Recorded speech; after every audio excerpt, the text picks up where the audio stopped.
Good morning, good afternoon, good evening. Thank you for joining us here at Coded Live.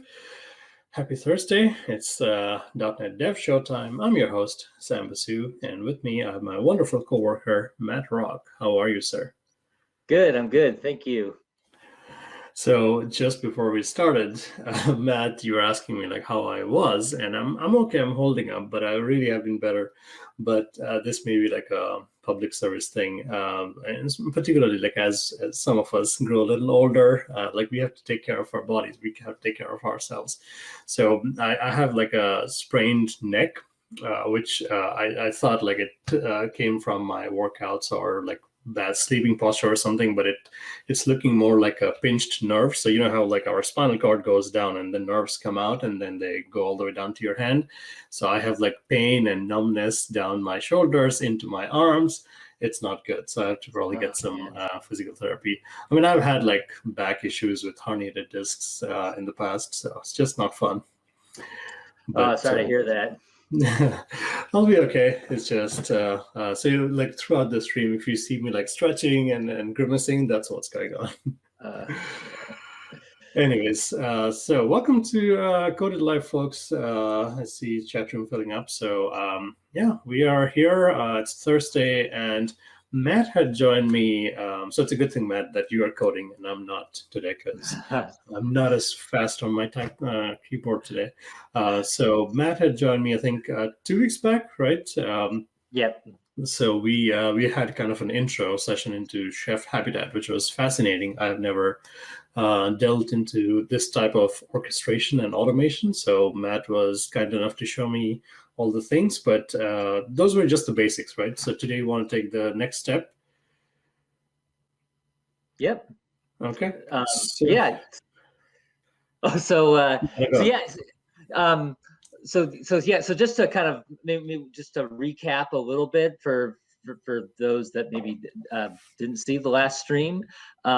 So what we did was we went over Habitat, and just real quick, Habitat is a tool that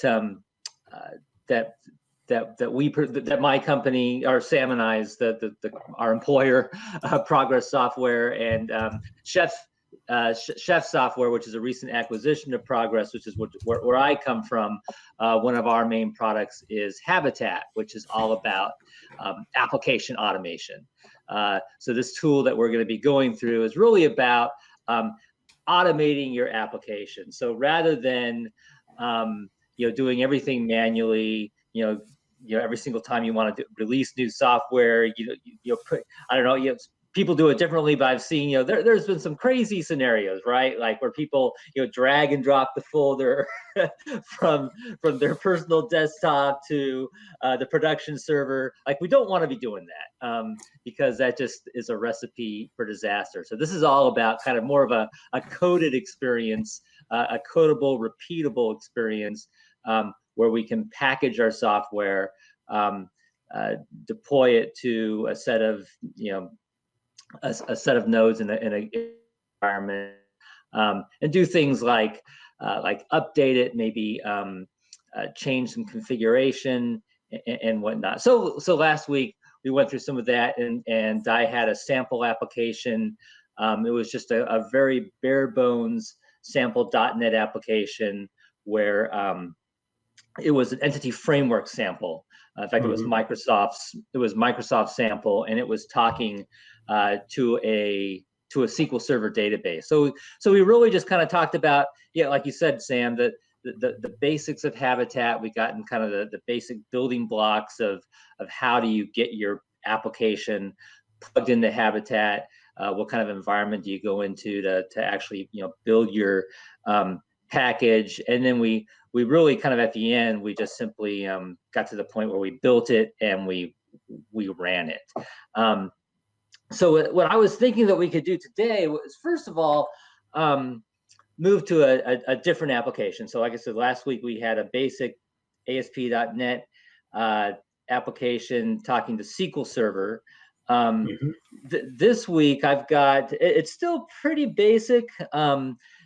this is good. Again, it's going to be a .NET application, but this time interacting with Nginx, and specifically the load balancing feature of Nginx. So the idea is that we're going to have this ASP.NET application, and I say ASP.NET application. That's a very kind of a highfalutin term for a static. It's basically a static website. In fact, what this application is, like if you were to go into Visual Studio and you were to basically do, file new project for an ASP.NET application, this is what you get.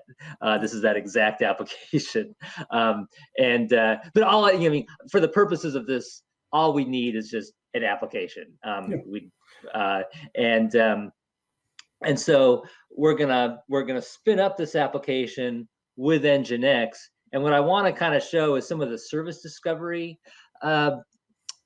features of Habitat and the templating features of Habitat, so that you can have like two services that interact, which is a really kind of important part of Habitat and just application automation, because in this day and age, more and more of our applications are distributed applications. They're not, our applications don't stand alone. This, for example, last week, that application without SQL Server, that application is not going to be very, it's not going to provide a very high quality experience to the end user unless you like yellow screens. So get into a little bit of the service discovery. We're going to be working mainly in Docker, and we showed that last week. So we showed what we call a Habitat Studio, which is the environment in which we build a Habitat package, which doesn't have to be, but can be, and I find to be a better experience is a Docker container. Basically, we spin up a Docker container and we work within that container. And the beauty of that is that we have a totally like isolated environment from our our normal environment, our laptop environment. So I was able to do things like set up IAS configuration, install SQL Server, and I might have IAS configured in a certain way on my laptop, and I might have a certain version of SQL Server. I don't have to worry about trampling over any of that stuff. That studio part was real nice, because what you're able to do is, like you said, like have a specific set of configurations, and you were able to get SQL Server in there. So it was like a ready-made thing. And I mean, sure, when you came out of it, it all went away, but you have a place, and you can like put it on Docker and just take it anywhere else if you wanted to. Right, exactly. So what we'll be doing today is we'll be showing not only how we can build. I mean, we'll do that again. We'll build in a Docker environment, but we'll also take what we built and export it to its own custom Docker image. And then we'll spin up those images. So we'll have an image for an Nginx, we'll have an image for our ASP.NET application, and we'll use Docker Compose to spin up both of those all together and get them all working together. So we'll see, oh, okay, well, I have 3 or 2, we'll use 2 instances of this ASP.NET application and Nginx, and we'll see it like round robining between those two. And we can update that application too, and watch the application automatically update. We'll see how that happens. So we'll get as much of this as we can in. This is exciting, because like the Nginx part really makes it very real world-ish, because that's kind of what we do. Load balancing is important. So folks in the chat room, I did post a link to Chef Habitat, and this is all open source, so you can go find it on GitHub as well. So with that, let's bring up your desktop here. Okay. Yes. Yeah, I'm looking at VS Code that you have open. So let's start. So this is a Habitat plan. So like we talked about last week, this is really the basic building block of how you get your application automated with Habitat. This is what you start with. If you have nothing else, you need this in order to get, just to start working with Habitat. And so with Habitat is a cross-platform tool, so you can use it to build packages for Windows and packages for Linux. When you're building packages for Windows, like we're going to be doing, the plan is PowerShell. So this is literally PowerShell. If it was Linux, it would be Bash. Just again, to quickly review, I won't go into nearly as much detail as I went last week, but basically what this plan does is it does really kind of what I think of as two key things. One is it simply describes our application. So for example, what's our application name, what's our application version, some neat features are dependencies. So I describe my dependencies, which is important because this is going to be how my application is going to be able to build itself and to run itself. So in order to run this ASP.NET application, I'm going to need the .NET, in this particular case, the .NET 4.7.2 runtime or higher. I'm going to need IIS, ASP.NET Windows features enabled. These packages could have their own dependencies. So for example, the IIS ASP.NET 4, like we won't look at it today, but this is all open source. And if you were to look at its plan, you would see that it has dependencies on like the basic IIS web features in Windows features. You can have dependencies that have their own dependencies. And then DSC core, we use DSC. So for those that aren't familiar, DSC is a feature that ships with PowerShell. It's kind of like a small configuration engine that runs with PowerShell, and you can use it to configure various aspects of Windows. I find it very helpful when configuring IIS in a more of a kind of a declarative manner. We'll take a look at that because we didn't really look at it very closely last week. And then we have our build dependencies. So this is what I need to build the application. They're totally different dependencies, and they're dependencies that I won't necessarily want at runtime, right? Like absolutely on my runtime application web servers don't really want to be installing the Visual Studio build tool, just mainly because it's just so huge and it takes a long time to install. And but I totally need it to build any ASP.NET application. I mean, basically it's what ships MS Build, which is what's going to compile this thing. Can I ask a basic question here, Matt? Absolutely. As you're walking through this plan, do folks normally keep this like as a part of their source code for the app, or do you normally just have it separate? Yes. So typically, the usual pattern, and there's all sorts of different ways that you can do it, but oftentimes that is the best way to do it, is just keep it with the source code. In fact, that's what we have here. So fired up. So here's my my code tree, and I've got this hab-sln, so SLN for Visual Studio Solution. I'm not very good at naming things, but so this is my application. I've got my app start, my content, my controllers. It's a MVC application, my views. So all of my what you would my global.asax, everything that you would expect to see in a ASP.NET source application. And then I have this folder, my habitat folder, and so the typical pattern is, yes, you have your source code, and then in your source code, you have a folder called habitat. And inside of your habitat folder, you have things that are specific to habitat. So my plan.ps1 being one of those files. Now, that's not always going to be the case. In fact, last week we watched it was not embedded with the application. Actually, the plan actually downloaded the application source code, whereas here we're just assuming that we live alongside of our application source code. In my my Nginx plan, I don't have I could because Nginx is open source and all that, but I do not have the Nginx source code. Instead, and this is kind of an interesting. This is actually an interesting pattern. It's kind of it's basically, we call it a wrapper pattern. And so here I take a dependency on core Nginx. So core Nginx actually has all the binaries for Nginx. So this is my plan. Like, it's just 8 lines.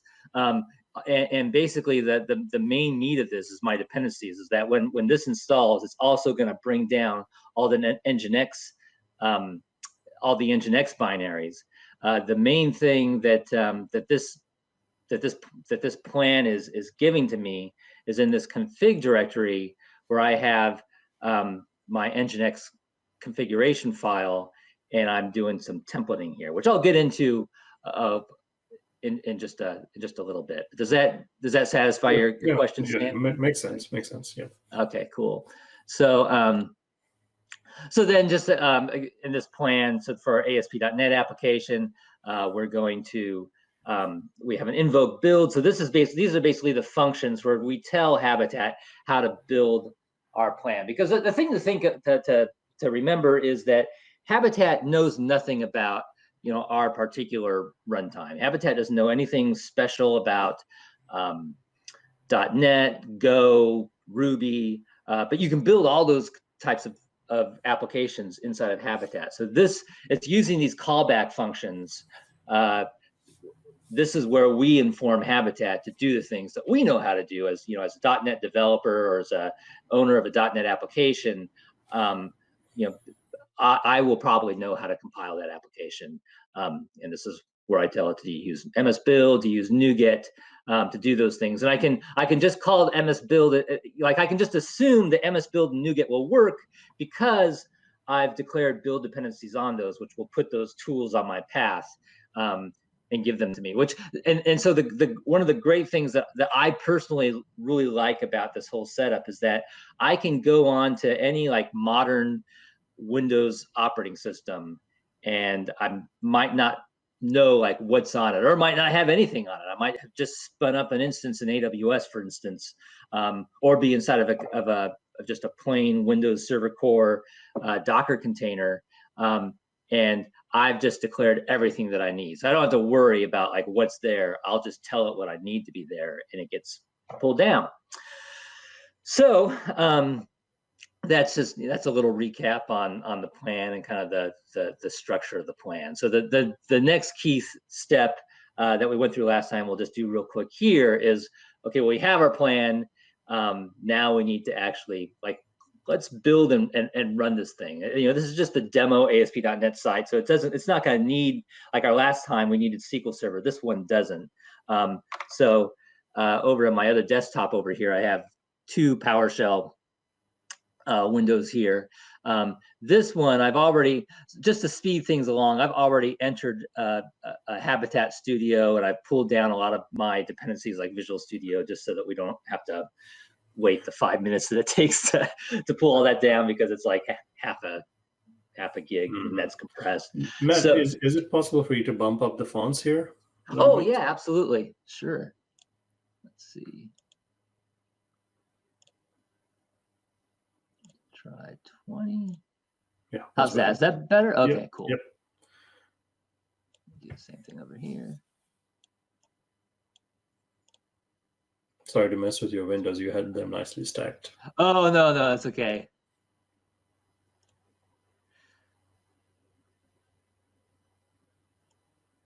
Okay. All right, cool. Yeah. So over here, I'm in what we call a Habitat Studio. So just real quick to recap, to do that, I just entered in a simple command, which was hab studio enter. And so a studio in Habitat is basically what we like to think of it as is a clean room environment. It's an environment that basically I have as little as possible. So in this case, I'm literally inside of a running container. And so what this container has is basically, it's just a bare Windows Server Core image with a Habitat build system inside of it, and a running Habitat supervisor. And real quick, a Habitat supervisor, we kind of went over this last time, that Habitat supervisor is the runtime agent of Habitat. It's the thing that will load our application and will run our application. So so the reason why we want this clean room environment is because I want to make sure that I don't have like leaking dependencies. Basically, I want to make sure that I don't have dependencies that are in here that I'm not declaring in my plan that might not be in my production environment. I think we've all had experiences where, hey, it builds and works great on my local workstation. You know, we deploy it off to some environment, hopefully to QA or staging where we can notice this. Though sometimes, you know, it's the, you know, oh, it works great in QA and staging and then fails miserably in production. I think we've, I know I've been there. I hope that not all of us have been there, but based on my conversations with other colleagues, I think the vast majority of us have been there at some point in our career. This is why we have like printed shirts that says works on my machine. That's right. You don't know what your dependencies are. And right. you know, like very early on in our dev careers, like sometimes like you get excited. Like I was in a shop where we're doing a web app, and like day one you come in and join as a dev, they say, oh, here's your production access. And as you grow old, you're like, I don't want that. I don't want to mess with deployments. Yeah, it's like a hot potato. Yeah. Yeah, totally. So yeah, the idea is right, so that we don't have these things. And so it's a forcing function, really. So it forces us to be explicit in declaring our dependencies and assuming that there is nothing on production, and so it protects us from those types of scenarios where things can blow up in production. So here I am in my bare in my bare studio. I thought when I enter it from the same directory where my application is. So if I do a dir, I should see this is basically the same directory structure as I see over here, and so in Habitat, one of the key command that we have to build our application is build.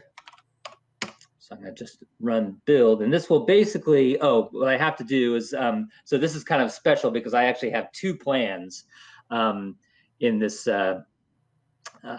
directory, one in my habsln and one in my Nginx proxy. So I'm going to give it the folder to start off with. Yeah, I was going to say, like, they're both named plan.ps1, so you probably need to specify. Right, exactly. Yeah, so you can have, right. You can have, in this case, I have two plan.ps1s, and so I give it a starting folder. And so then what it'll do is it'll look for a plan.ps1 either in the actual folder that I gave it, which it's not there. So in my case, it's inside of this Habitat folder. So if it doesn't find it in the root of the location I gave it, it'll look for a folder called Habitat and look inside there, which is exactly where I'll find it. So that worked great. So it built everything. And if you were watching, you know, it goes through this pretty quick.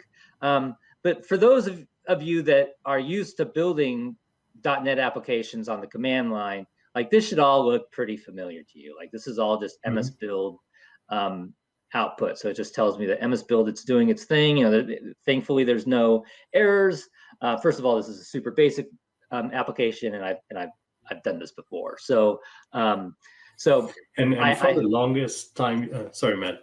Now, I was just going to mention, like, MS Build, like, for the longest time made us lazy because everything was behind a GUI. We rarely used CLI, but, like, .NET Core is bringing it back. So it's always, like, CLI first, and then you get all of the GUI on top of it. So we are much more used to seeing the builds happen on command line. Yes, yeah, exactly. And I myself am totally, you know, have been previously guilty about that. I mean, I mean, it's not so much guilty. I mean, hey, Visual Studio is awesome, and it does so much for us. And it's so funny. Like over my career, like I literally got to the point, you know, I'd have so many Visual Studio plugins. Like, why should I ever leave? You know, like exactly. I had Visual Studio, I had ReSharper, you know, like all these, you know, and just I could do everything. And what's interesting is now what I find. Dealing with developers is it's almost like a prejudice. Like if I give them a tool that doesn't have a Visual Studio plugin, or where they have to do something outside, it's almost like, I have to like go outside of my comfort zone. And I've totally been there myself. But so at any rate, so now I have my built my built application. And what happens is, so it builds, so as we saw, it builds the application with MS Build, and then it packages the application and creates this file, this this heart file. So this is the actual package. It's a single file, compressed, where all the things that I told it that my application needs to run get compressed and put inside of this thing. But because I built it inside of this studio, what the studio does is the studio actually installed it for me. So if I were not inside of the studio, if I was on a production machine, I would have to run a habitat command that would say, hey, install this application. But here it's already present. And so what I can say now is have service. I unloaded before because I realized that in running through this previously, I've loaded it, but I want to reload it now. So I'm gonna say have service load mrock/habsln. So what this is going to basically doing, this is a command that's going to tell the running supervisor. So again, the supervisor is the agent that runs on our application servers that supervise our application. So I'm going to say, hey, load this package. And so this package, like I say, it's installed. So it'll know to find inside of a special directory, it'll look for a package called hab-sln, which is that, as we can see in our plan, that's the name of the package. It's a horrible name, but yet it's the name that I've given it. And my origin is mrock, which, like we discussed last week, is similar to like a GitHub organization. So I'm going to run that, and I just get this simple, basically this acknowledgement saying, "Oh, the supervisor has loaded your application." But let's say I want to see, and we kind of looked at this last week, like what is the supervisor actually doing? Because this is where things could also go wrong. So what's happening is, and we talked about this last week or 2 weeks ago, and let me just quickly recap a bit here. So in addition to a plan file, we also have these things called hooks, and these are scripts, PowerShell scripts that the supervisor will run at different times at runtime. And the critical one is run. Like this is the runs hook, and almost all of these hooks are optional. And there's a lot more. There's a few more hooks in addition to what we have here. But one of the ones that's not really optional is run. Like Habitat has to know how to run how to run your application. And so, like if we were to look at that here, so this is an IAS application. So IAS is kind of interesting because, like for example, if this was a Go application or a native application, you're given a binary and you just invoke that binary and it runs the application. But in IAS, really IAS kind of is in charge of running the show. And so what we start off with is this special command. I'll get a little bit more into this in just a little bit, but this basically is going to run through our IAS configuration. So this is going to basically configure IAS with our application pool, our website, and get all that set up. And so for those of you that are familiar with IAS, you know that once you get your application pool and your website all set up, like it'll just be running, as long as those things are all enabled and up. And so then what we have is essentially a while loop. So this will run indefinitely, and it'll basically ping the home page of our application. It'll just hit it with a head request, and just make sure that it gets a 200 status back. So it'll basically indefinitely, as long as it's getting a 200 status back, it knows, hey, I'm running. Because the idea is that the run hook needs to keep running during the lifetime of our application. If this run hook were to stop, it would be the equivalent of if we had if our application was a binary and that binary exited.